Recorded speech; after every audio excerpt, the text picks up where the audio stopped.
அல்லேலூயா. வாசிப்போம். மத்தேயு சுவிசேஷம் 25ஆம் அதிகாரம் 34ஆம் வசனம். அப்பொழுது ராஜா தமது வலது பக்கத்தில் நிற்கிறவர்களை பார்த்து, வாருங்கள், என் பிதாவினால் ஆசீர்வதிக்கப்பட்டவர்களே, உலகம் உண்டானது முதல் உங்களுக்காக ஆயத்தம் பண்ணப்பட்டிருக்கிற ராஜ்யத்தை சுதந்திரித்துக் கொள்ளுங்கள். நாம் ஆசீர்வதிக்கப்பட்டவர்கள் என்று வேதம் சொல்கிறது. கிறிஸ்துவுக்குள் உன்னதங்களில் சகல ஆசீர்வாதத்தினாலும் நாம் நிரப்பப்பட்டிருக்கிறோம். வாழ்க்கையிலே இருக்கிற குறைவுகள் எல்லாம் நிறைவாகக்கூடிய மகிமையின் ஐஸ்வர்யம் கிறிஸ்துவுக்குள் இருக்கிறது. அதனால இப்போ நம்முடைய வாழ்க்கையில இருக்கிற அல்லது நாம் பார்க்கிற மக்கள் வாழ்க்கையில இருக்கிற குறைவுகளும் நெருக்கங்களும் போராட்டங்களும் பிசாசுடைய எல்லா கிரியைகளும் இல்லாமல் போய்விடும். பார்க்கிறவைகள் எல்லாம் அநித்தியமானவைகள். ஆனால் எது நித்தியமானது என்றால் வார்த்தை. வார்த்தை சொல்லுகிறது, நீங்கள் ஆசீர்வதிக்கப்பட்டவர்கள். மத்தேயு சுவிசேஷம் 5ஆம் அதிகாரத்தில் நல்லா பார்த்தீங்கன்னா அதுல ஆசீர்வதிக்கப்பட்டவர்கள் யார் என்று ஒரு பெரிய பட்டியலை கொடுக்கப்பட்டிருக்கிறது. ஆண்டவராய் கர்த்தர் நீங்க ஆசீர்வதிக்கப்பட்டவர்கள் சொல்றார். இருதயத்திலே சுத்தமுள்ளவர்கள், மத்தேயு 5:8 சொல்லுகிறது, இருதயத்திலே சுத்தமுள்ளவர்கள் பாக்கியவான்கள். ஆசீர்வதிக்கப்பட்டவர்கள் அர்த்தம். ஆசீர்வதிக்கப்பட்டவர்கள், நம்ம ஆசீர்வதிக்கப்பட்டவர்கள். கிறிஸ்துவ நிமித்தம் துன்பத்தை அனுபவிக்கிறவர்கள், நிந்தனைகளை அனுபவிக்கிறவர்கள் பாக்கியவான்கள், ஆசீர்வதிக்கப்பட்டவர்கள். அதனால கிறிஸ்துவுக்காக நாம் பிரயாசப்பட வேண்டும். அப்படி அந்த பிரயாசம் ஆண்டவர் எதை சொல்ல விரும்புகிறாரு அப்படின்னா, நித்திய நியாய தீர்ப்பு நாள்ல நாம் ஆசீர்வதிக்கப்பட்ட கூட்டத்தில் இருக்கிறோம். அதற்காக அழைக்கப்பட்டிருக்கிறோம். அல்லேலூயா. அதனால இந்த தேவ நோக்கத்தை நாம் புரிந்து கொண்டால் நம்முடைய வாழ்க்கை ஒரு ஆசீர்வாதமான வாழ்க்கையாய் மாறும். ஆசீர்வதிக்கப்பட்டவர்கள் ஆசீர்வதிக்கப்பட்டவர்களாய் நாம் இருக்கிறோம் என்பதை உலக மக்கள் சாட்சியாக பார்க்கிற அளவுக்கு நாம் இந்த உலகத்திலே வாழ்ந்து காட்ட வேண்டும். அவர் சொல்றாரு, நாங்கள் எங்களை ஊழியக்காரர்களாக விளங்கப்படுகிறோம். வாழ்க்கையில் எவ்வளவு நெருக்கங்கள் போராட்டங்கள் இருந்தாலும் எல்லாவற்றின் மத்தியில நாங்கள் எங்களை தேவ ஊழியக்காரர்களாக விளங்கப்படுகிறோம். அதே மாதிரி விசுவாசிகளாகி நாம் ஒவ்வொருவரும் அந்த மாதிரி விளங்கப்படணும். ஆண்டவராகிய கர்த்தரால் ஆசீர்வதிக்கப்பட்ட ஜனம், ஆசீர்வதிக்கப்பட்ட குடும்பம் என்பதை இந்த உலகம் பார்க்க வேண்டும். அப்படி நம்மை சாட்சியாக தேவன் மாற்ற விரும்புகிறார்.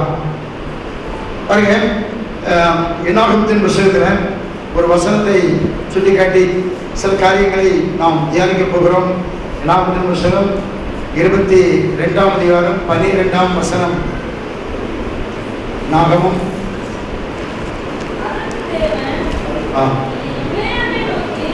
பிழையாமை நோக்கி, நீ அவர்களோடு போக வேண்டாம்,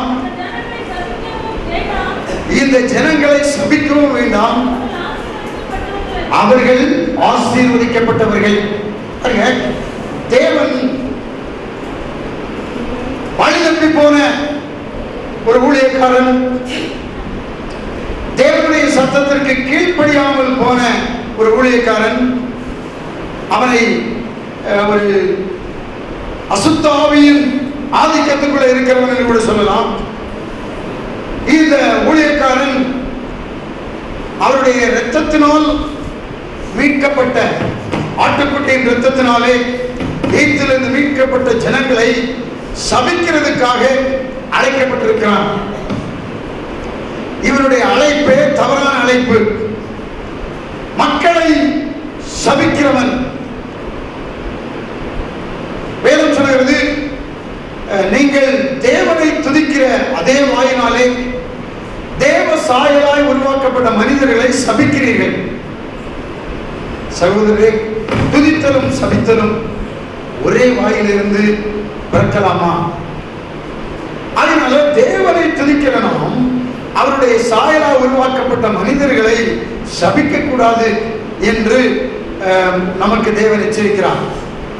கவனிங்க, நாம் ஆசீர்வாதத்தை சோதரிக்க வேண்டியவர்கள், ஆசீர்வதிக்கப்படி அழைக்கப்பட்டவர்கள். இந்த பிலேயாமுக்கு அது தெரியவில்லை. பணத்துக்காக ஏதோ ஒரு அழைப்பு வந்த உடனே பாலாக் என்று சொல்லக்கூடிய ராஜாவுடைய அழைப்புக்கு அவன் கீழ்ப்படிந்து தேவ திட்டத்தை மறந்து ஆசீர்வதிக்கப்பட்ட ஜனங்களை சபிக்கிறதுக்காக புறப்படுறான். ஆண்டவர் அவர்கிட்ட சொன்னாரு, பாருங்க, ஆண்டவர் யார்கிட்ட பேசுறாருன்னா, கீழ்ப்படியாத மனிதன், தேவ பிரசன்னத்தை உணர முடியாதவன், தேவனுடைய சித்தத்தை செய்ய மனமற்றவன், பணத்துக்காக எதையும் செய்ய துணிந்தவன், அவனை பார்த்து ஆண்டவர் சொல்றாரு, நீ இஸ்ரவேல் ஜனங்களை சபிக்க கூடாது, ஏனென்றால் அவர்கள் ஆசீர்வதிக்கப்பட்டவர்கள். ஆசீர்வதிக்கப்பட்ட இவர்களை உனக்கு சபிக்கிறதுக்கு எந்த உரிமையும் நான் கொடுக்கிறதில்லை. பரலோகத்திலிருந்து உனக்கு சபிக்கிறதுக்கு அனுமதி இல்லை. இன்றைக்கு தேவ பிள்ளைகளாகி நாம் ரொம்ப கவனமா இதை புரிந்து கொள்ள வேண்டும். நம்முடைய தேவன் சாபத்தை ஆசீர்வாதமாக்கி இருக்கிறார். சபிக்கப்பட்ட இந்த உலகத்தில், சபிக்கப்பட்ட பூமியில ஆசீர்வதிக்கப்பட்ட வாழ்க்கை வாழும்படி தேவனாகிய கர்த்தர் சபையை ஆண்டவர் உருவாக்கினார். சபை என்பது தேவனுடைய பெரிய திட்டம். ஆண்டவர் சொல்றாரு, என் சபையை நான் கட்டுவேன், பாதாளத்தின் வாசல் அதை மேற்கொள்வதில்லை. எந்த சாத்தானுடைய கிரியைகளும் வார்த்தைகளும் அதை மேற்கொள்ள முடியாது என்று ஆண்டவர் சொல்றார். ஆகையினால சபையை எந்த தீய சக்திகளும் மேற்கொள்ள போவதில்லை. சபை தேவனால் ஆசீர்வதிக்கப்பட்ட அவருடைய திட்டம். ஆகையினால சபைக்குள்ளே இருக்கிறவர்கள் பாதுகாப்பாக இருக்கிறார்கள். சபைக்குள்ளே இல்லாத மனிதன் தேவனுடைய பார்வையிலே ஒரு அனாதையை போல் இருக்கிறான். அவன் எப்படிப்பட்டவனா இருந்தாலும் சரி, அவன் பெரிய ஐஸ்வர்யவானா இருக்கலாம், அவன் பெரிய ஞானியா இருக்கலாம், கல்விமானா இருக்கலாம், புகழ் பெற்றவனா இருக்கலாம், ஆனால் அவன் சபைக்குள்ளே ரட்சிக்கப்பட்ட சபைக்குள்ளே வராவிட்டால் அவன் பாதுகாப்பற்ற இடத்துல இருக்கிறான். அவன் ஒரு தேவனுடைய பார்வையிலே அனாதையை போல எண்ணப்படுகிறான். அதனால அந்த மாதிரி அனாதைகளாக இருந்த நம்மைத்தான் ஆண்டவருடைய சொந்த இரத்தத்தினாலே விடுதலையாக்கி இங்கே கொண்டு வந்து அவருடைய சபையிலே நம்மை நிறுத்தி இருக்கிறார். ஆகையினால தேவ பிள்ளைகளாகிய நாம் ஆசீர்வதிக்கப்பட்டவர்கள். ஏனென்றால் அவருடைய சொந்த இரத்தத்தினால் மீட்கப்பட்டு அவருடைய பாதுகாப்பான இடத்திலே இருக்கிறோம். தீங்கு நாளிலே அவர் நம்மை கூடாத மறைவிலே ஒளித்து பாதுகாத்து கண்மலையின் மேல் நம்மை உயர்த்துகிற தேவன். ஆகையினால எந்த விதமான ஆபத்தும் நம்மை தொடாதபடி நம்மை பாதுகாக்கிறவர் தேவன் நம்மை ஆசீர்வதிக்கிறார். 91ஆம் சங்கீதம் முதல் வசனம் சொல்கிறது, உன்னதமானவருடைய மறைவில் இருக்கிறவர் சர்வ வல்லவரின் நிழலிலே தங்குவான். அதனால சர்வ வல்லவரின் நிழலுக்குள்ளே இருக்கிறவன் ஆரோக்கியமாக இருப்பான், ஆக்சிடென்ட்கள் அவனுக்கு வராது என்று 91ஆம் சங்கீதம் நமக்கு வாக்கு கொடுக்கிறது. தேவன் நமக்கு வாக்கு பண்ணி இருக்கிறார். தேவனுடைய பாதுகாப்புக்குள்ளே அவருடைய செட்டைகளின் நிழலில் இருக்கிறவர்கள் ஆரோக்கியமாக இருப்பார்கள்.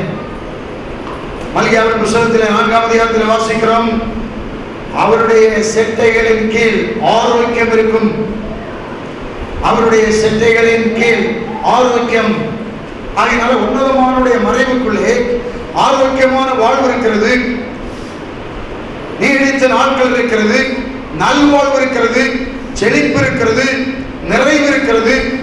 ஆகையினாலே இஸ்ரவேலின் தேவனாகிய கர்த்தருடைய செட்டைகளின் கீழ் அடைக்கலமாய் வந்த உனக்கு நிறைவான பலன் உண்டாகும். அதனால நம்ம ஆசீர்வதிக்கப்பட்டவர்கள். ஏன்னா நம்ம ஆசீர்வதிக்கப்படி அழைக்கப்பட்டவர்கள், அந்த ஆசீர்வாதத்துக்குள்ளே இருக்கிறோம். அதனால ஆண்டவர் சொல்றாரு, பரலோகம் சொல்கிறது, ஆசீர்வதிக்கப்பட்டிருக்கிற உங்களை, தேவன் ஆசீர்வதித்த உங்களை யாரும் சபிக்க முடியாது. எந்த சாபங்களும் உங்கள் வாழ்க்கைக்குள்ளே வர முடியாது. ஆனால் நீங்க அனுமதி கொடுத்தால் மாத்திரமே சாபம் உங்கள் வாழ்க்கையில வரும். அதனால நம்ம எப்பவுமே சாபத்தை எதிர்க்கிறவர்களா இருக்க வேண்டும். சாபம் சாபம் எங்கே இருந்து உண்டாயிற்று என்பதை நம்ம முதல்ல பார்த்தா நல்லது. ஆதியாகமத்தின் புத்தகத்தில் ஒரு வசனத்தை வாசிக்கலாம். ஆதியாகமம் 3ஆம் அதிகாரம்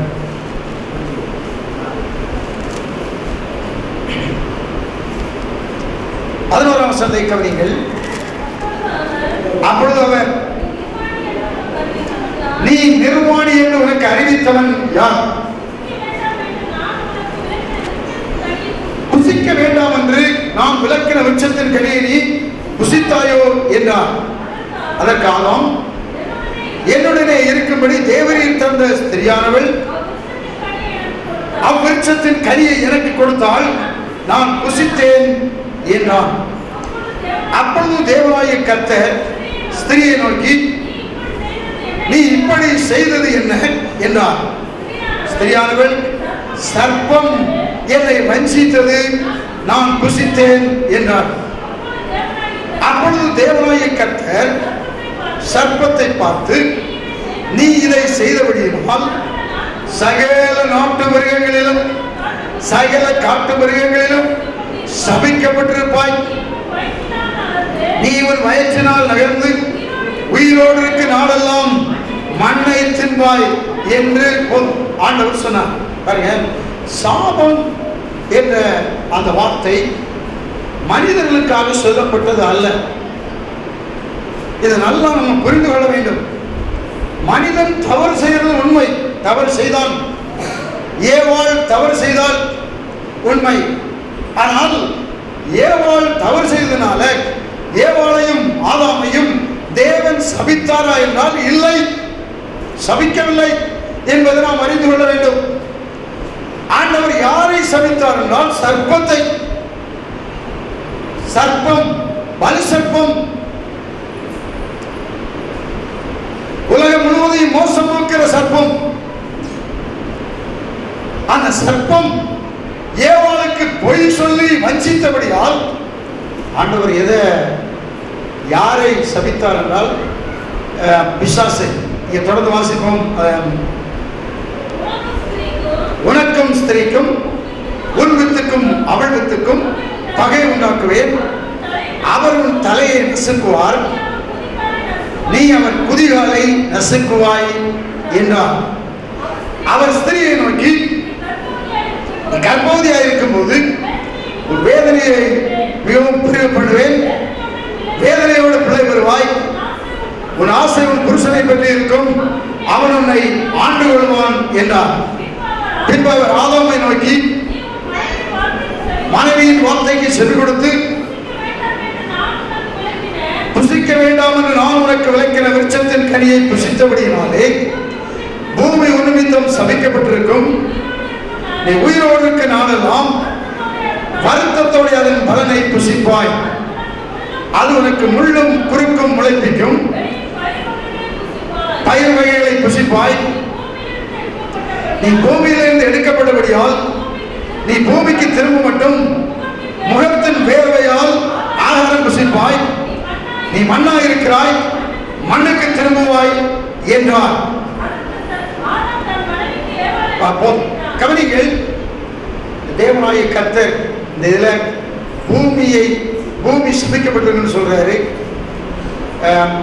சர்ப்பம் சபிக்கப்பட்டிருக்குன்னு சொல்றாரு. ஆனா ஆதாம் ஏவாளையும் அந்த வம்சத்தையும் ஆண்டவர் சபிக்கப்பட்டவர் வந்து சொல்லவே இல்லை. ஆனால் சில சிக்ஷைகளை சொல்ற, அவர்கள் உணரும்படி, அவர்கள் புரிந்து கொள்ளும்படி, அவர்கள் மனம் திரும்பும்படி அவர்களுக்கு வாய்ப்பை கொடுத்து அதுல உலக இரட்சகராய் இயேசுவை பற்றி சொல்றாரு பாருங்க. 16ஆம் வசனம், அவர் ஸ்திரியை நோக்கி, நீ கர்ப்பவதியாய் இருக்கும் போது உன் வேதனையை மிகவும் பெருகப்படுவேன், வேதனையோடு பிள்ளை பெறுவாய், உன் ஆசை உன் புருஷனை பற்றி இருக்கும், அவன் உன்னை ஆண்டு கொள்வான். 14ஆம் வசனம், அப்பொழுது தேவனாகிய கர்த்தர் சர்ப்பத்தை பார்த்து, நீ இதை செய்தபடியால் சகல நாட்டு மிருகங்களிலும் சகல காட்டு மிருகங்களிலும் சபிக்கப்பட்டிருப்பாய். நீ வயிற்றினால் நகர்ந்து உயிரோடு இருக்க நாளெல்லாம் மண்ணை தின்பாய். உனக்கும் ஸ்திரிக்கும் உன் வித்துக்கும் அவள் வித்துக்கும் பகையை உண்டாக்குவேன். அவர் உன் தலையை நசுக்குவார். அவர் என்று சொல்லக்கூடிய வார்த்தை அவர் என்றால் இங்கே கிறிஸ்துவை குறிக்கிறது. ஸ்திரீயின் வித்து, புருஷனுடைய உதவி இல்லாமல் கன்னி பெண்ணாகிய மரியாள் பெற்றெடுத்த கிறிஸ்து, அவரை பற்றி சொல்லப்பட்டிருக்கு. அப்போ இயேசு கிறிஸ்து இரட்சகரை இங்கே அனுப்புகிறார். பிசாசினுடைய சர்ப்பத்தின் தலையை மிதிக்கும்படி அவர் பல பாடுகளை பட்டு பிசாசினால் நசுக்கப்பட்டு குதிகாலை பிசாசு நசுக்கும் போது அந்த சிலுவையிலே அவர் மரிக்கும் வரையிலும் தன்னுடைய சரீரத்தை ஒப்பு கொடுத்து உலக இரட்சகர் நம்ம எல்லாருக்காக மீட்பை கொண்டு கொள்வார் என்ற தீர்க்க தரிசன வாக்கு தத்துவமும் நமக்கு கொடுக்கப்பட்டிருக்கிறது. தேவ பிள்ளைகளை நல்லா கவனிங்க. சாபம் ஆண்டவராய் இயேசு கிறிஸ்துவுக்குள் நீக்கப்படுகிறது. சாபம் நீக்கப்படுகிறது. கலாத்தியர் 3ஆம் அதிகாரம் 13ஆம் வசனத்தை கவனிங்கள். மரத்திலே தூக்கப்பட்ட எவனும் சபிக்கப்பட்டவன் என்று எழுதியிருக்கிறபடி கிறிஸ்து நமக்காக சாபமாகி நியாயப்பிரமாணத்தின் சாபத்திற்கு நம்மை நீங்களாக்கி மீட்டார். நியாயப்பிரமாணத்தின் சாபத்துக்கு நம்மை நீங்களாக்கி மீட்டார். நியாயப்பிரமாணத்தின் சாபம் என்றால் என்ன? அதை நம்ம பார்க்கணும். அது நியாயப்பிரமாணத்தின் சாபம். அது எப்படி உண்டாகுது? அந்த சாபம் எப்படி உண்டாகுது பாருங்க. உபாகமத்தின் புத்தகம் 11ஆம் அதிகாரம் 26ஆம் வசனத்தை எடுத்துக்கொள்ளுங்கள். உபாகமம் 11ஆம் அதிகாரம்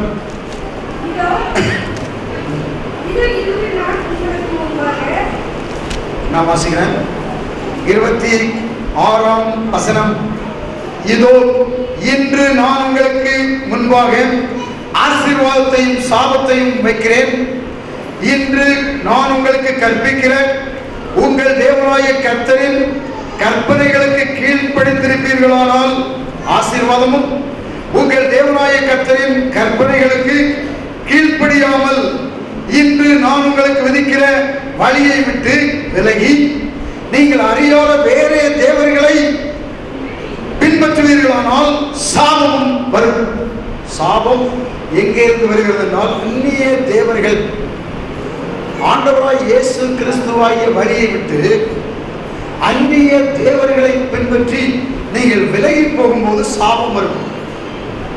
நீங்க வேளையில சாபம் எப்படி வரும் என்பது அனைவருக்கு புரியவில்லை. நியாயப்பிரமாணம் எதை சொல்கிறது என்றால், அந்நிய தேவர்களை பின்பற்றுகிறதை விட்டுவிட்டு வானத்தையும் பூமியை உருவாக்கிற ஜீவனுள்ள தேவனை நோக்கி மனம் திரும்புங்கள் என்று அழைக்கிறார். வருத்தப்பட்டு பாரம் சுமக்கிறவர்களே எல்லாரும் வாருங்கள். எங்கே வாருங்கள் என்றால், ஆசீர்வாதத்தை நோக்கி வாருங்கள். ஆசீர்வாதத்தை நோக்கி வாருங்கள். நீங்கள் எல்லாரும் ஆசீர்வாதத்தை நோக்கி வாருங்கள் என்று கர்த்தர் சொல்கிறார். பிரியமான தேவ பிள்ளைகளே, ஆண்டவர் ஆசீர்வதிக்கிற தேவன். அவரிடத்திலே நாம் மனம் திரும்பும் போது, உலக இரட்சகராகிய இயேசுவை நம்முடைய வாழ்க்கையிலே ஆண்டவராக ஏற்றுக்கொள்ளும் போது, அவருடைய ராஜ்யத்தை நாம் விசுவாசிக்கும் போது, வார்த்தையாகிய தேவனுடைய ராஜ்யம், வார்த்தையின் ராஜ்யம், அவருடைய வார்த்தையின் ஆளுகைக்குள்ளே கீழ்ப்படிதல் என்று சொல்லக்கூடிய வார்த்தை பாருங்க. உங்க 27ஆம் வசனம். இன்று நான் உங்களுக்கு விதிக்கிற உங்கள் தேவனாகிய கர்த்தரின் கற்பனைகளுக்கு கீழ்ப்படிந்தீர்களானால் ஆசீர்வாதமும். கீழ்ப்படிந்தீர்களானால், அந்த கீழ்ப்படிதலுக்கு பேர் என்னன்னா அவருடைய ராஜ்யத்துக்கு உட்படுதல். கீழ்ப்படிதல் அப்படின்னா அவருடைய வாயின் வார்த்தைக்கு நம்ம கீழ்ப்படியும் போது அவருடைய ராஜ்யத்துக்குள்ள வரும். ராஜ்யம் இப்ப நம்ம இந்தியாவுடைய இந்திய அரசாங்கத்தின் ஆளுகைக்குள்ளே இருக்கிறோம். ஏனென்றால் நம்ம இந்திய அரசாங்கம் என்ன சொல்லுதோ அந்த கட்டளைக்கு நம்ம கீழ்பட்டிருக்கும்படி ஆண்டவர் நியமித்திருக்கிறார். மினிஸ்டர்கள் என்ன சொல்றாங்களோ அதுக்கெல்லாம் நம்ம கீழ்ப்படிந்து இருக்கும்படி நாம் ஏற்படுத்தப்பட்டிருக்கிறோம். ஏன்னா நம்ம இந்திய தேசத்தின் பிரஜைகள், குடிகள், இந்திய ராஜ்யத்துக்கு உட்பட்டவர்கள். அதே மாதிரி இயேசு கிறிஸ்துவுடைய வார்த்தைக்கு நம்ம கீழ்ப்படியும் போது அவருடைய ராஜ்யத்துக்கு உட்பட்டிருக்கிறோம். இந்திய தேசத்தின் அரசாங்க சட்டம் சட்டத்துக்கு அவருடைய வார்த்தைக்கு நம்ம கீழ்ப்படியாமல் போகும்போது தேச துரோகியாய் மாறுகிறோம். அதே மாதிரி கிறிஸ்துவனுடைய வார்த்தைக்கு நம்ம கீழ்ப்படியாமல் போகும்போது அந்நிய தேவர்களுக்கு நேராய் போகிறோம். அதனால சாபம் வருகிறது. அதனால சாபம் தேவனிடத்திலிருந்து வருகிறது இல்லை, மனிதன் தேவனிடத்தை பிரிகிறதுனால் சபிக்கப்படுகிறான். இதை நாம் புரிந்து கொள்ள வேண்டும். நம்முடைய தேவன் ஆசீர்வதிக்கிற தேவன். அவர் ஆசீர்வதிக்கிறது என்று மனிதனை, அவருடைய சாயலால் உண்டாக்கப்பட்ட மனிதனை அவர் சபிக்கிறவர் அல்ல. நமக்கும் அவர் அதை சொல்லியிருக்கிறார். நீங்கள் தேவ சாயலால் உண்டாக்கப்பட்ட மனிதர்களை சபிக்க கூடாது. நியாயப்பிரமாணம் சாபத்தையும் ஆசீர்வாதத்தையும் சொல்லுகிறது. ஆண்டவர் சொல்ற 26ஆம் வசனத்துல, இதோ இன்று நான் உங்களுக்கு முன்பாக ஆசீர்வாதத்தையும் சாபத்தையும் வைக்கிறேன். ஆனா நீங்க வாழ்ந்திருக்கும்படி ஆசீர்வாதத்தை தெரிந்து கொள்ளுங்கள், ஆசீர்வதிக்கிறவரை தெரிந்து கொள்ளுங்கள். யார் தெரிந்து கொள்ளணும்? ஆசீர்வதிக்கிற ஆண்டவரை நீங்கள் தெரிந்து கொள்ளுங்கள். பிரியமான தேவ பிள்ளைகளே, நாம் ஆசீர்வதிக்கும்படி அழைக்கப்பட்டவர்கள். ஆகையினால ஆசீர்வதிக்கிற ஆண்டவரை நாம் எப்பொழுதுமே உறுதியாய் புரிந்து கொள்ள வேண்டும். அவருடைய ராஜ்யத்தின் ஆளுகைக்குள்ளே நாம் இருக்க வேண்டும். அப்போ சாபங்கள் நம்மை மேற்கொள்ளாது என்று ஆண்டவர் சொல்கிறார். ஏன் என்றால், மரத்திலே தூக்கப்பட்ட எவனும் சபிக்கப்பட்டவன் எழுதியிருக்கிறபடி இயேசு சாபமாகி சாபத்திலிருந்து நம்மை நீங்களாக்கி மீட்டிருக்கிறார். இப்போ ஆசீர்வாதம் சாபம் இருக்கு, சாபத்திலிருந்து நம்மை நீங்களாக்கி மீட்டு விட்டார். அப்ப மீதி என்ன இருக்கு? ஆசீர்வாதம் மட்டும்தான் இருக்கு. நிறைய தேவ பிள்ளைகளுக்கு, நிறைய கிறிஸ்தவர்களுக்கு புரியவில்லை. அது எப்படி சாபம் வரத்தானே செய்யும் அப்படின்னு சொல்றாங்க. ஆண்டவர் சொல்றாரு, சாபத்தை அவர் சுமந்தார், அவர் சிலுவையிலே சாபத்தை சுமந்தார். நியாயப்பிரமாணம் சாபத்தில் இருந்து நம்மை நீங்களாக்கி மீட்டார், சாபத்திலிருந்து மீட்டு விட்டார். ஆகையினால மீதி ஆசீர்வாதம் தான் இருக்கு. நீங்கள் ஆசீர்வதிக்கப்பட்டவர்கள், கிறிஸ்துவுக்குள் இருக்கிறவர்கள். யாரு? ஆசீர்வதிக்கப்பட்டவர்கள். ஆகையினால இயேசு கிறிஸ்துவுக்கு உட்பட்டிருக்கிறவர்கள், தேவனுடைய வார்த்தைக்கு கீழ்ப்படுகிறவர்கள், கிறிஸ்துவின் வார்த்தைக்கு கட்டளைக்கு கீழ்ப்படுகிறவர்கள், அவங்க ஆசீர்வதிக்கப்பட்டவர்கள் என்று வேதம் சொல்கிறது. இப்போ ஆசீர்வதிக்கப்பட்டவர்கள் அந்த ஆசீர்வாதத்தை என்ன பண்ணணும்னா சோதரித்துக் கொள்ள வேண்டும். ஆண்டவர் சொல்றாரு, சோதரித்துக் கொள்ள வேண்டும், அதை பிடித்துக் கொள்ள வேண்டும், அந்த ஆசீர்வாதத்தை பற்றி கொள்ள வேண்டும். வெளிப்படுத்தின விசேஷத்துல சபைகளுக்கு ஆண்டவர் சொல்லும் போது இப்படி சொல்றாரு. வெளிப்படுத்தின விசேஷம் 2ஆம் அதிகாரத்தில் வாருங்கள், 25ஆம் வசனத்திலிருந்து கவனியுங்கள். உங்களுக்குள்ளதை நான் வருமளவும் பற்றி கொண்டிருங்கள், ஜெயம் கொண்டு முடியும் பரியந்தம் என் கிரியைகளை கை கொள்கிறவன் எவனோ அவனுக்கு என் பிதாவிடத்தில் அதிகாரம் பெற்றது போல ஜாதிகளின் மேல் அதிகாரத்தை தருவேன் என்று சொல்கிறார். இப்போ சபை அதிகாரம் பெற்ற சபை. ஆண்டவர் சொல்றாரு, ஜெயம் கொள்கிறவர்கள், ஜெயம் கொள்கிறவர்களின் ஐக்கியம், ஜெயம் கொள்கிறவர்களின் கூட்டம், ஜெயிக்கிறவர்களின் கூட்டம். எதை ஜெயிக்க வேண்டும்?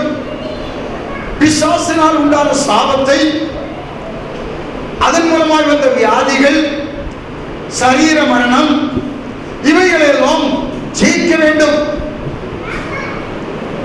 ஆண்டவர் நமக்கு ஜெயம் கொடுக்கிற தேவன். எல்லா இடங்களிலும் நம்மை வெற்றி சிறக்கப்பட்டு கிறிஸ்துவை கொண்டு நமக்கு ஜெயத்தை கொடுக்கிற தேவன். அவர் ஜெயத்தை கொடுத்திருக்கிறார். 25ஆம் வசனம் சொல்கிறது, உங்களுக்குள்ளதை நான் வருமளவும் இயேசுடைய 2வது வருகை வரையிலும் நமக்கு வேத வசனம், கிறிஸ்துவின் உபதேசம், கிறிஸ்துவின் வார்த்தை அவருடைய வாக்குத்தத்தங்கள் நமக்கு என்ன சொல்கிறதோ அதை பிடித்துக் கொள்ள வேண்டும், அதை பற்றி கொண்டிருங்கள். அதை விட்டுறாதீங்கன்னு வேதம் சொல்கிறது. அதை விட்டு விடாதிருங்கள்.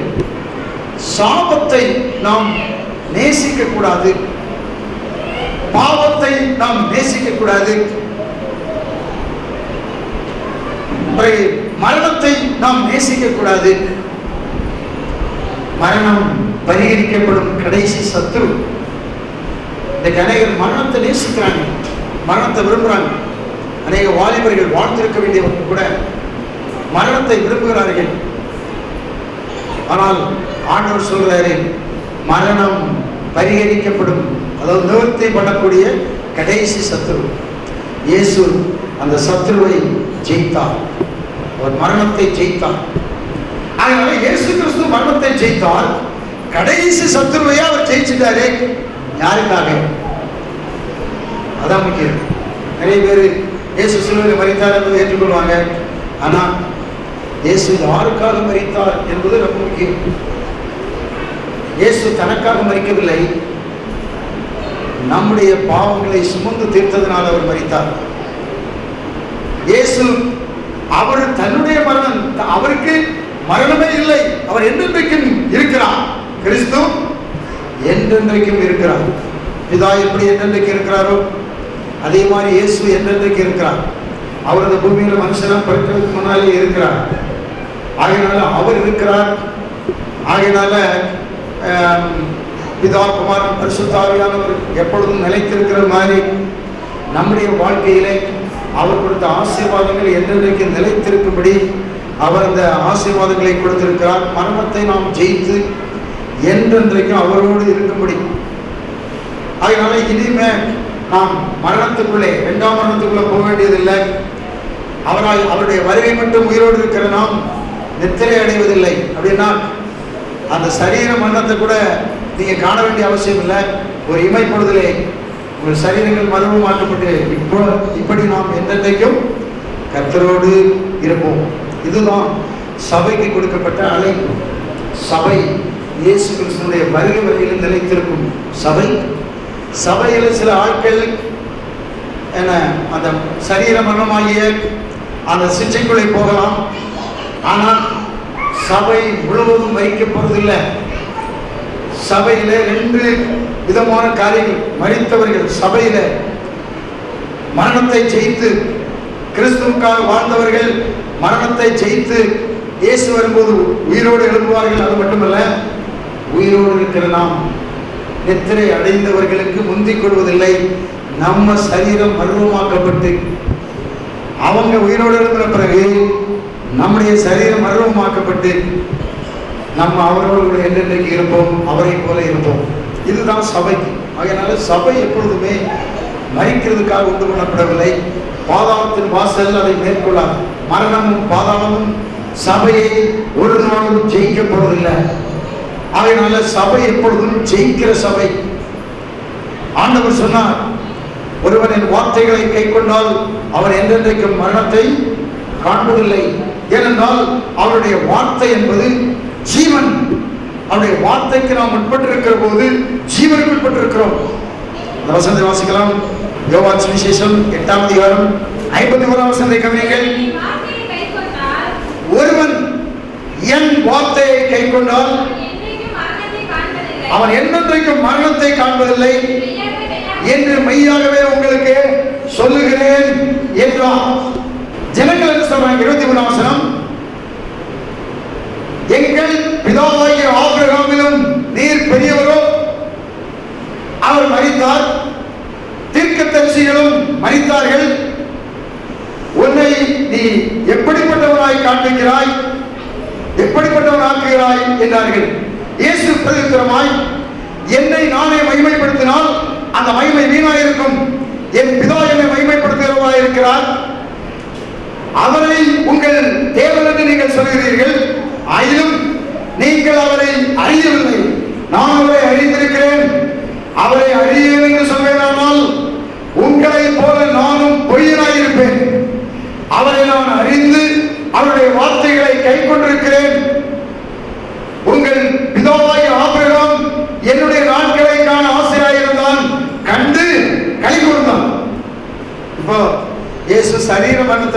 சொல்ற. நிறைய பேர் என்ன இது ஆவிக்குரிய மரணம் அந்த மாதிரி சொல்லி விட்டுருவாங்க. 2ஆம் மரணத்திலிருந்து நாம் விடுதலையாக்கப்பட்டது உண்மை.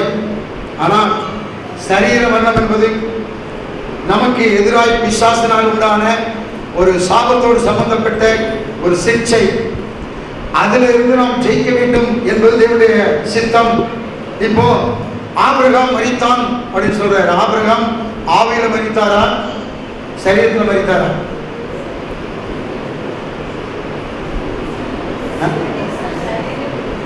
சரீரத்தில் தான் ஆபிரகாம் மரித்தார். ஆண்டவர் சொல்றாரு, நான் ஆபிரகாமின் தேவன், ஈசாக்கின் தேவன், யாக்கோபின் தேவன், அவர்கள் எனக்குள் பிழைத்திருக்கிறார்கள். அப்படின்னா ஆவியிலே அவர்கள் எப்பொழுதுமே பிழைத்திருக்கிறார்கள். ஆவியிலே அவர்கள் பிழைத்திருக்கிறார்கள். ஆண்டவராகிய இயேசு கிறிஸ்து இங்க எதை பற்றி பேசிட்டு இருக்காருன்னா, ஆவியில பிழைக்கிறது மட்டும் பேசவில்லை, அவர் சரீரத்திலே பிழைத்திருக்கிறதை பற்றி பேசுறார். அவருடைய வார்த்தை, அவருடைய ராஜ்யத்துக்கு நாம் உட்பட்டிருக்கும் போது, அவருடைய வருகையிலே நம்முடைய சரீரம் மர்வமாக்கப்பட்டு மரணத்தையும் கல்லறையும் காணாமலே நாம் அவரோடு கூட பறந்து போக வேண்டும். அவரோடு நாம் இணைந்து அவருடைய ராஜ்யத்துக்குள் பிரவேசிக்க வேண்டும். இதுதான் ஆண்டவருடைய திட்டம். அதனால இதை நாம் புரிந்து கொள்ளும் போது இந்த பூமியிலே நாம் சாதிக்க வேண்டிய காரியங்கள் இருக்கிறது. உலக மக்கள் மாதிரி பயந்துட்டு இருக்க அவசியம் இல்லை. அவரை விசுவாசித்து மரித்தால் நம்ம பிழைப்போம். ஆனால் உயிரோடு இருந்து விசுவாசிக்கிறவன் அவன் மரணத்தை காண்பதில்லை என்று ஆண்டவர் சொல்றார். மரியாமல் இருப்பான். அதனால ஆண்டவராகிய இயேசு கிறிஸ்து 2 கூட்டம் சபையில் இருக்கிறது. ஒன்று, விசுவாசிக்கிறவன் மரித்தால் பிழைப்பான். விசுவாசித்து சபையிலே அவருடைய நிழலுக்குள்ள இருந்தால் ஒருவேளை அது சிக்ஷை. அந்த சிக்ஷை பற்றி லைட்டா நான் உங்களுக்கு சொல்ல விரும்புகிறேன். 1 கொரிந்தியர் 11ஆம் அதிகாரம்.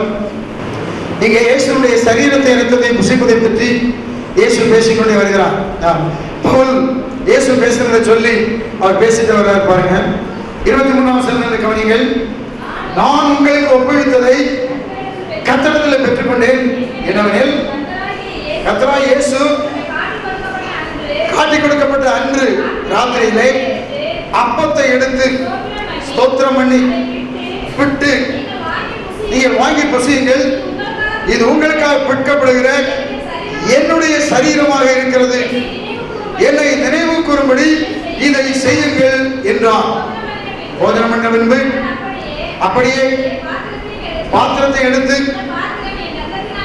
இந்த பாத்திரம் என்னுடைய இரத்தத்தினாலாகிய புதிய உடன்படிக்கையாக இருக்கிறது, நீங்கள் இதை பானம் பண்ணும் போதெல்லாம் என்னை நினைவு கூறும்படி இதை செய்யுங்கள் என்றார். ஆகையால் இந்த அப்பத்தை புசித்து இந்த பாத்திரத்தில் பானம் பண்ணும் போதெல்லாம் கர்த்தர் வருமளவும் அவருடைய மரணத்தை தெரிவிக்கிறீர்கள். இப்படி இருக்க, எவன் அபாத்திரமாய் கர்த்தருடைய அப்பத்தை புசித்து பாத்திரத்தில் பானம் பண்ணுகிறானோ அவன் கர்த்தருடைய சரீரத்தை இரத்தத்தை குறித்து குற்றமுள்ளவனாயிருப்பான். எந்த மனுஷனும் தன்னைத்தானே சோதித்தறிந்து இந்த அப்பத்தில் புசித்து இந்த பாத்திரத்தில் பானம் பண்ணுகிறவன் எனத்தினாலெனில் அபாத்திரமாய் போஜனமானம் பண்ணுகிறவன் கர்த்தருடைய சரீரம் என்னதென்று நிதானித்து அறியாமல் இருக்கிறபடினாலே தனக்கு ஆக்கினை தீர்ப்பு வரும்படி போஜனமானம் பண்ணுகிறான். இதை நிமித்தம் உங்களில் அநேகர் பலவீனரும் வியாதிகளோருமாய் இருக்கிறார்கள், அநேகர் நித்திரையும் அடைந்திருக்கிறார்கள். நாமோ நம்மை நாமே நிதானித்து அறிந்தோமானால் நாம் நியாயம் தீர்க்கப்படும். நல்லா கவனிங்க. நாம் நியாயம் தீர்க்கப்படும் போது உலகத்தோடு ஆக்கினைகளால் தீர்க்கப்படாமல் கர்த்தராலே சிட்சிக்கப்படுகிறோம். அப்போ பாருங்க, இப்போ நம்ம ரொம்ப கவனமாய் கவனிக்க வேண்டிய காரியம், நம்ம இயேசுனுடைய சரீரத்தையும் இரத்தத்தையும் புசித்து பானம் பண்ணும்போது நாம் மிக மிக கவனமாய் கவனிக்க வேண்டும். இயேசு கிறிஸ்து அவருடைய சரீரத்தை பற்றி இரத்தத்தை பற்றி நம்மோடு பேசிக் கொண்டிருக்கிறார். அவருடைய சரீரம் இரத்தம் அழிவில்லாத போஜனம், ஞான போஜனம்.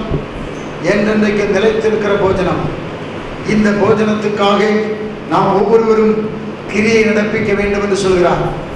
இந்த போஜனம், இந்த அழிவில்லாத போஜனத்தை அவர் நமக்கு கொடுக்கிறார். யோவான் சுவிசேஷம் 6ஆம் அதிகாரத்தில் இயேசு தன்னுடைய சரீரத்தை பற்றி, இரத்தத்தை பற்றி சொல்லும் போது என்ன சொல்றாரு கவனிங்க. யோவான் 6ஆம் அதிகாரம்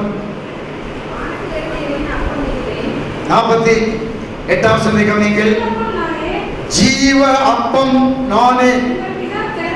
உங்கள் பிதாக்கள் வனாந்தரத்திலே மன்னாவை புசித்தும் மரித்தார்கள். இதிலே புசிக்கிறவன் மறியாமல் இருக்கும்படி வானத்திலிருந்து இறங்கின அப்பம் இதுவே.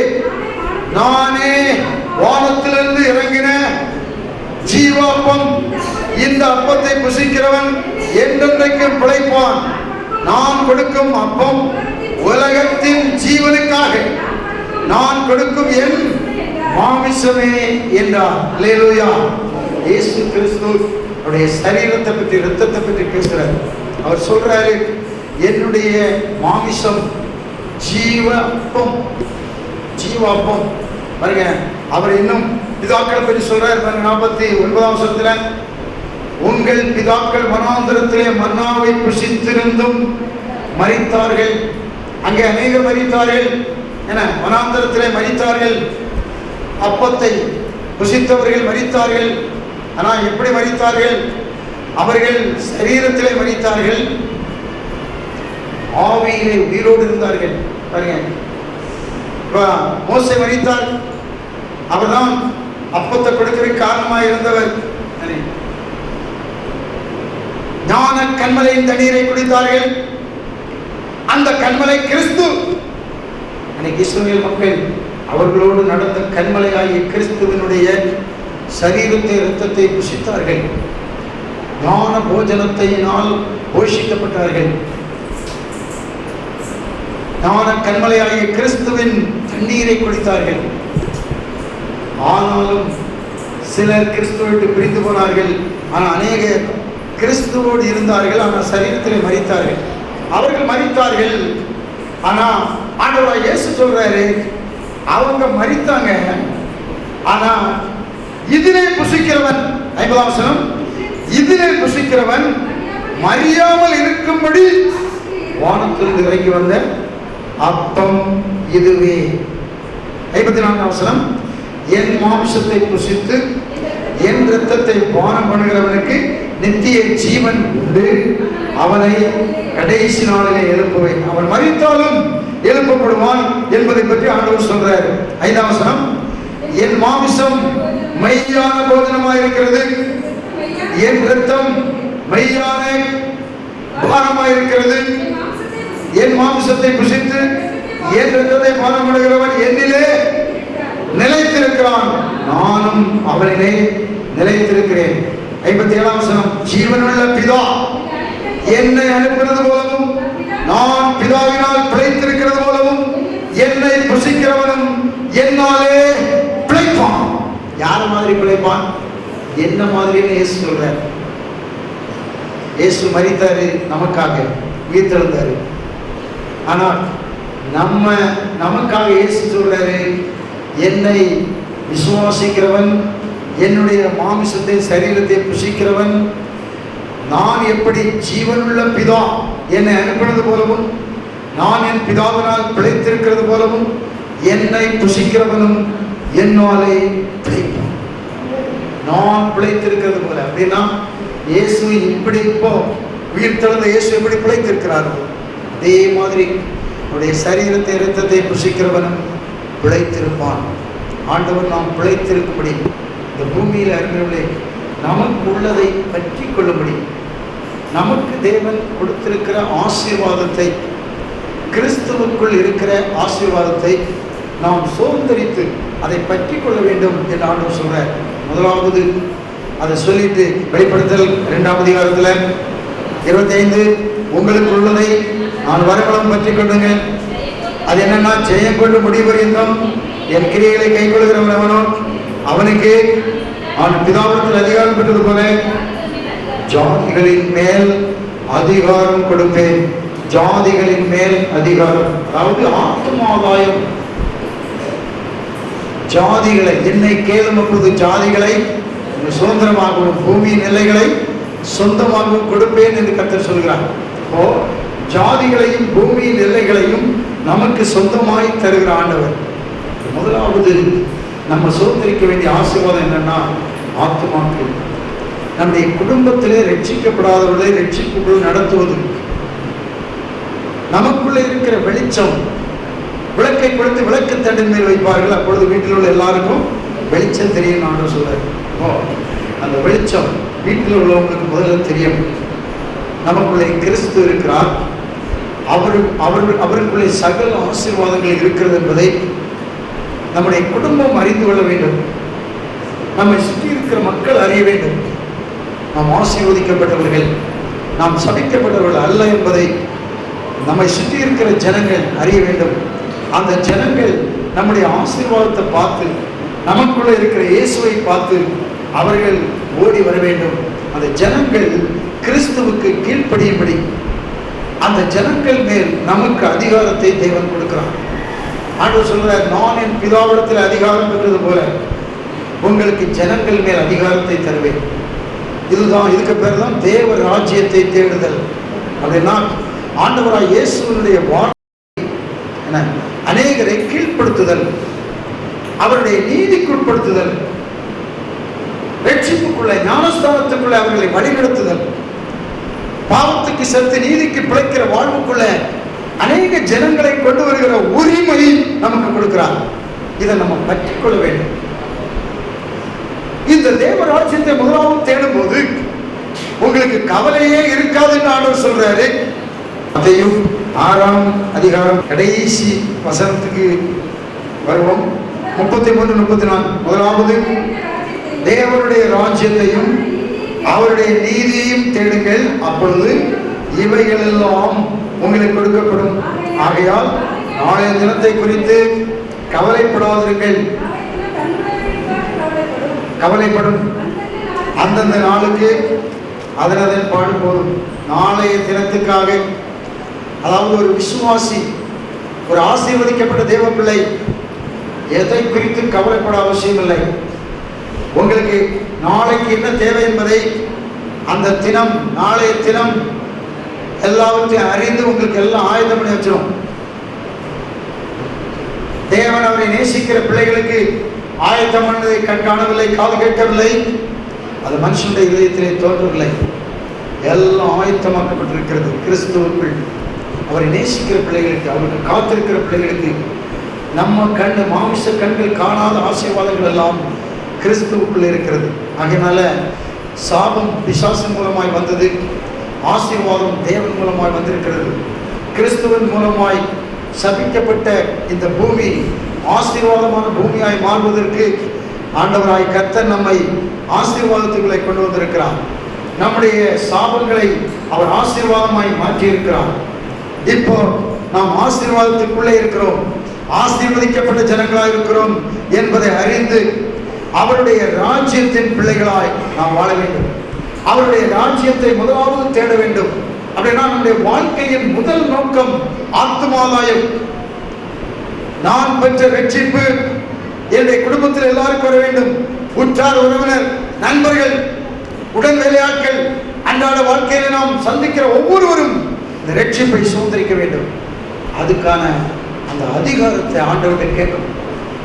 ஆண்டவர் சொல்றாரு, ஜெயம் கொள்ளுகிறவன், ஜெயம் கொள்ளுகிறவன். ஜெயம் எங்கிருந்து வருது? உங்கள் விசுவாசமே உலகத்தை ஜெயிக்கிற ஜெயம். நம்ம விசுவாசம் தான், நம்ம விசுவாசம் தான் ஜெயத்தை தருகிறது. ஆகினால ஆண்டவராய் இயேசு கிறிஸ்துவை விசுவாசிக்கிறவனே அன்றி உலகத்தை ஜெயிக்கிறவன் யார்? நம்ம ஜெயம் கொண்டு அவருடைய கிரியை செய்யணும். அவருடைய கிரியைனா அழிந்து போகிற போஜனத்துக்காக அல்ல, அதுக்கு கிரியை செய்யலாம். அதுக்காக நம்ம பணத்தை செலவழிக்கலாம். அழிந்து போகிற சாப்பாட்டுக்காக, என்ன, குடும்பத்தை போஷிக்கிறதுக்காக, மற்ற மனிதர்களுக்கு ஏதோ உதவி செய்யறதுக்காக, அப்படி மட்டுமல்ல.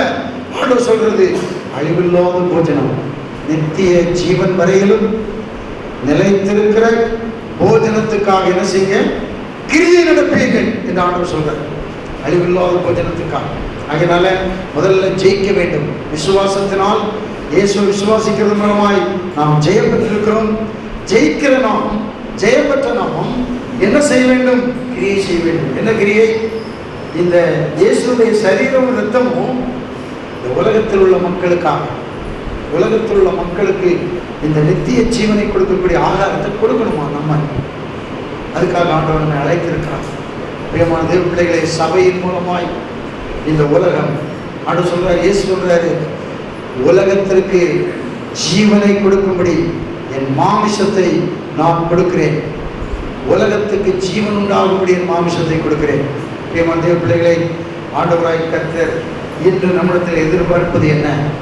நாம் ஆசீர்வதிக்கப்பட்டவர்களாக இருக்கிறோம். அந்த ஆசீர்வாதம் நமக்கு மட்டுமல்ல, இந்த உலகத்தில் இருக்கிற இயேசுவை அறியாத மக்களுக்கு அவரை அறிவிக்கிறதன் மூலமாய், சுவிசேஷத்தின் மூலமாய் இந்த அழிவில்லாத போஜனத்தை அவங்க வாழ்க்கையில் நம்ம கொடுக்க வேண்டும் என்று நம்மிடத்தில் அவர் எதிர்பார்க்கிறார். அல்லேலூயா, அல்லேலூயா. அதனால இதை நம்ம புரிந்து கொள்ளும் போது நம்முடைய வாழ்க்கை ஒரு ஆசீர்வாதமான நிறைவுள்ள வாழ்க்கையாக மாறுகிறது. அதெல்லாம் முழங்கால் படிக்கிறோம். இயேசுனுடைய சரீரத்திற்கும் இரத்தத்திற்கும் நம்ம ஒப்புக் கொடுப்போம். எல்லாரும் ஒரு சாந்தரபா இயேசு கிறிஸ்துவனுடைய அந்த கல்வாரியை நாம் நோக்கி பார்ப்போம். இயேசு கிறிஸ்து சொன்னார், உங்களுக்குள்ளதை நான் வருமளவும் பற்றி கொண்டிருங்கள். முதலாவது அவருடைய ராஜ்யத்தை, அவருடைய நீதியை தேடுங்கள். பிதாவினால் ஆசீர்வதிக்கப்பட்டவர்களே, வாருங்கள், ராஜ்யத்தை சுதந்திரித்துக் கொள்ளுங்கள். உலகத்தின் மக்களை ராஜ்யத்துக்குள் கொண்டு வாருங்கள். கீழ்ப்படியாமையினாலே சாபம் வந்தது, கீழ்ப்படிதலினால் ஆசீர்வாதம் வருகிறது.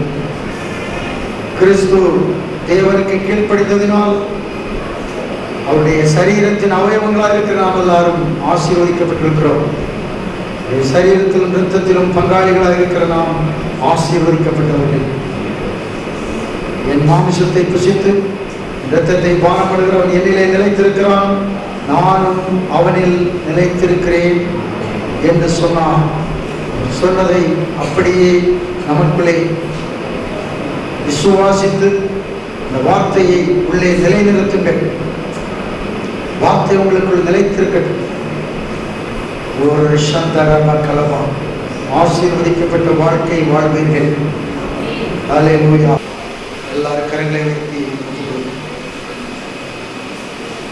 நல்ல பிதாவே, உடைய பிள்ளையாய் இயேசு கிறிஸ்துவ நாமத்தில் நாங்கள் இடத்தில் வருகிறோம். உடைய பிள்ளையாய் இயேசுவின் மூலமாய் எங்களுக்கு கொடுத்த நித்திய ஜீவனுக்காக நன்றி. உடைய சரீரத்திலும் இரத்தத்திலும் இருக்கிற அழிவில்லாத ஜீவனுக்காக நன்றி. நாங்கள் எல்லா சிக்ஷைகளையும் சகித்து ஜெயம் பெற்றவர்களாய் வாழ எங்களுக்கு உதவி செய்யும். ஆண்டவரே, ஜெயம் கொள்ளுகிறவன் ஜாதிகளின் மேல் அதிகாரத்தை பெறுவான் என்று சொல்கிறேன். அநேக ஜனங்களை ஆண்டவரே நாங்கள் சோதரித்துடைய ராஜ்யத்துக்கு உட்படுத்த எங்களுக்கு கிருபை. பரலோகத்தின் பிதாவே, உங்களுடைய ராஜ்யத்தின் ஆசீர்வாதங்களை சோதரிக்க தடையாயிருக்கிற எல்லா சாத்தானுடைய தந்திரங்களையும் நாங்கள் ஜெயிக்க எங்களுக்கு உதவி செய்யும். பிதாவே, உடைய பிரசன்னத்திலே நாங்கள் மகிழ்ந்து கலையுறும்படி உதவி செய்யும். ஆபிரகாமின் ஆசீர்வாதங்கள் இயேசு கிறிஸ்துவின் மூலமாய் எங்களுக்கு சொந்தமாக இருக்கிறதுக்காக நன்றி சொல்கிறோம். பூமியில் உள்ள வம்சங்கள் எல்லாம் ஆபிரகாமுக்குள்ளே ஆசீர்வதிக்கப்படும் என்று சொன்னபடி ஆபிரகாமின் சந்ததியாக இருக்கிற கிறிஸ்துவுக்குள் நாங்கள் ஆசீர்வதிக்கப்பட்டிருக்கிறோம். இப்படிப்பட்ட பாக்கியத்தை எங்களுக்கு தந்ததுக்காக நன்றி. பிதாவே, அநேகரை இந்த ஆசீர்வாதத்துக்களை கொண்டு வர எங்களை வழிநடத்தும். சபையில் உள்ள ஒவ்வொருவரையும் வழிநடத்தும். பரிசுத்த ஆவியானவர் சிறு பிள்ளைகளையும் வாலிபர்களையும் பெரியவர்களையும் பயன்படுத்தும்படியாக ஜெபிக்கிறோம். கருத்தில் அர்ப்பணிக்கிறோம். எல்லா மகிமையும் கனமும் ஒருவருக்கே சொல்கிறோம். இயேசுவின் நாமத்தில் நான் சேர்ந்து சொல்லுவேன். ஆத்மாவே கர்த்தரை ஸ்தோத்திரி, உள்ளமே பரிசுத்த நாமத்தை ஸ்தோத்திரி. கர்த்தரை ஸ்தோத்திரி. சகல உபகாரங்களை ஆமென். கர்த்தராகிய இயேசு கிறிஸ்துவின் கிருபையும் பிதாவாகிய தேவனுடைய அன்பும் பரிசுத்த ஆவியானவரின் அன்பின் ஐக்கியமும் சந்தோஷம் சமாதானம் இயேசுவின் வருகை வரையிலும் நிலைத்திருப்பதாக. ஆமென். ஜெய கிறிஸ்து